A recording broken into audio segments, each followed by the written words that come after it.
Mic ಅಡ್ಡ ನೋಡಿ ದಯವಿಟ್ಟು ದೀಪಕ್ ಸ್ವಲ್ಪ ನಾನು ವಿಭಾಗ ಡೆಲಿಗೇಟ್ ಮಾಡಿ ಇವತ್ತು DCC ಬ್ಯಾಂಕು ನಿರ್ದೇಶಕರಿಗೆ ನಾಮಿನೇಷನ್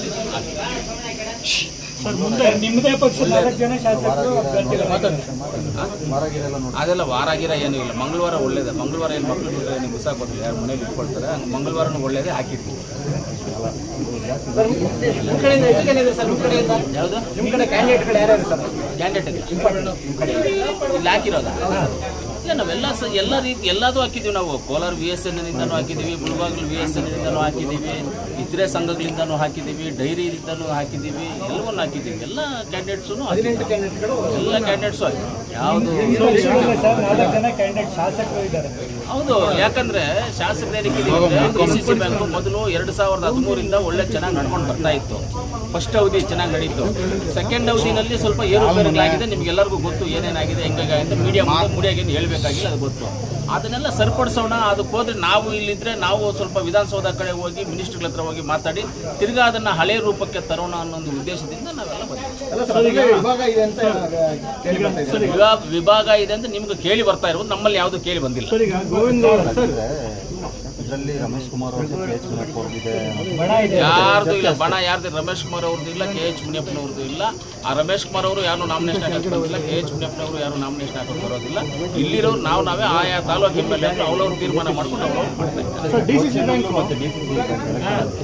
ಎಲ್ಲರನ್ನೂ ಒಗ್ಗೂಡಿಸ್ಕೊಂಡು ಹೋಗ್ಬೇಕು ಅಂತೇಳಿ ಸಭೆಯನ್ನು ಕೂಡ ಕರೆದಿದ್ರು ಸರ್. ಯಾರು ಸಚಿವರು ಕರೆದಿದ್ರು. ಅದರಲ್ಲಿ ಕೆಲವು ಶಾಸಕರು ಗೈರಾಗಿದ್ದಾರೆ. ಅದು ಗೊತ್ತಿಲ್ಲ, ನಾನು ಹೋಗಿದ್ದೆ, ನಾನು ಮಾತಾಡ್ಕೊಂಡು ಬಂದಿದ್ದೀನಿ ಅಷ್ಟೇ. ಬೇರೆಯವ್ರ ವಿಚಾರ ನಾನು ಹೈಕಮಾಂಡ್ ಅಲ್ಲಿ ಮಾತುಕತೆ ಆಗಿದೆಯಾ ಸರ್? ಯಾವುದು ಅಧ್ಯಕ್ಷ ಸ್ಥಾನ ಯಾರು? ಇದೆಲ್ಲ ನಮ್ಮ ಮನೇಲಿ ಹೈಕಮಾಂಡಿಂದ ತೀರ್ಮಾನ ಮಾಡಿ ವಿತ್ ಡಿಸ್ಟ್ರಿಕ್ಟ್ ಇನ್ಚಾರ್ಜ್ ಮಿನಿಸ್ಟ್ರು, ಆಮೇಲೆ Chikkaballapur district in charge minister Sudhakar ಅವರು, ಸುರೇಶ್ ಅಣ್ಣ ಅವರು ಎಲ್ಲರೂ ಅವರಿಬ್ಬರ ಒಂದು ಸಮ್ಮುಖದಲ್ಲಿ ಇದೆಲ್ಲ ತೀರ್ಮಾನ ಆಗಿರೋದು. ಕ್ಯಾಂಡಿಡೇಟ್ ಯಾರು ಅವರಿಬ್ಬರ ಸಮ್ಮುಖದಲ್ಲಿ ತೀರ್ಮಾನ ಆಗಿರೋರು ಮಾತ್ರ ನಾವು ಕ್ಯಾಂಡಿಡೇಟ್ ಇಲ್ಲ. ನೀವು ಅಧ್ಯಕ್ಷ ಸ್ಥಾನದ ಆಕಾಂಕ್ಷಿ ಇಲ್ಲ, ಖಂಡಿತವಾಗ್ಲೂ ನಾ ಅಧ್ಯಕ್ಷ ಸ್ಥಾನದ ಆಕಾಂಕ್ಷೆ ಅಲ್ಲ, ನಿರ್ದೇಶಕ ಸ್ಥಾನದ ಆಕಾಂಕ್ಷೆ ಅಷ್ಟೇ.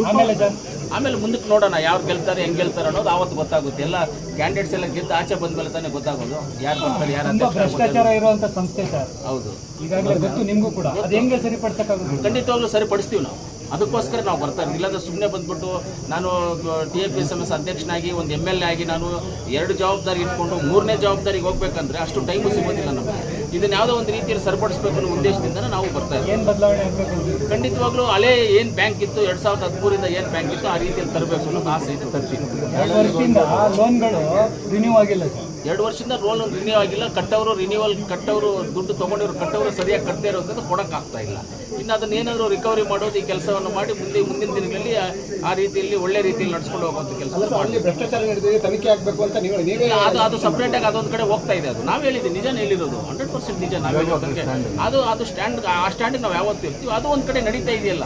ಇವಾಗ ಯಾರು MD ಯಾರು ಹೊಸಬರು ಬಂದವರೆ ಬಂದಿದ್ದಾರೆ, ಅವರೆಲ್ಲ ಎನ್ಕ್ವೈರಿ ಮಾಡ್ತಾರೆ. ಇನ್ನು ಕೋರ್ಟ್ಗಳಲ್ಲಿದ್ದಾವೆ, ಎಲ್ಲ ಇದಾವೆ. ಅದು ಒಂದು ಹಂತವಾಗಿ ಕೋರ್ಟ್ಗಳಲ್ಲಿ ಯಾವಾಗ ತೀರ್ಮಾನ ಆಗುತ್ತೆ ಅವಾಗ ಹೋಗ್ತಾ ಇದೆ. ಸರ್, ಈಗ ಬ್ಯಾಲಹಳ್ಳಿ ಗೋವಿಂದಗೌಡರ ಮೇಲೆ ಕೂಡ ಮಾಡಿಸ್ಬಿಟ್ಟು ಅವ್ರು ಕಂಟೆಸ್ಟ್ ಮಾಡ್ತಾ ಇದ್ದಾರೆ. ನೀವು ತನಿಖೆ ಆಗಬೇಕು ಅಂತ ಇದ್ದೀರಾ.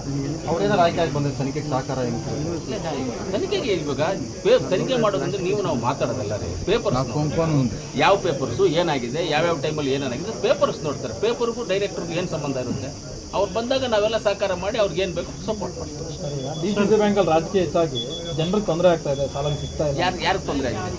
ಮಹಿಳೆಯರಿಗೆ ಯಾರಿಗೂ ಸಾಲ ಸಿಗ್ತಾ ಇಲ್ಲ. ಅದೇನಪ್ಪ, ಬರೀ ಕೋಲಾರ ತಾಲೂಕಲ್ಲಿ 1000 ಸಂಘಗಳು NP ಆಗಿದೆ. 1000 ಚಿಲ್ಲರೆ ಸಂಘಗಳು NP ಆಗಿದ್ದಾವೆ. ಚಿಂತಾಮಣಿನಲ್ಲಿ 1300 1400 NP ಆಗಿದ್ದಾವೆ ಸಂಘಗಳು.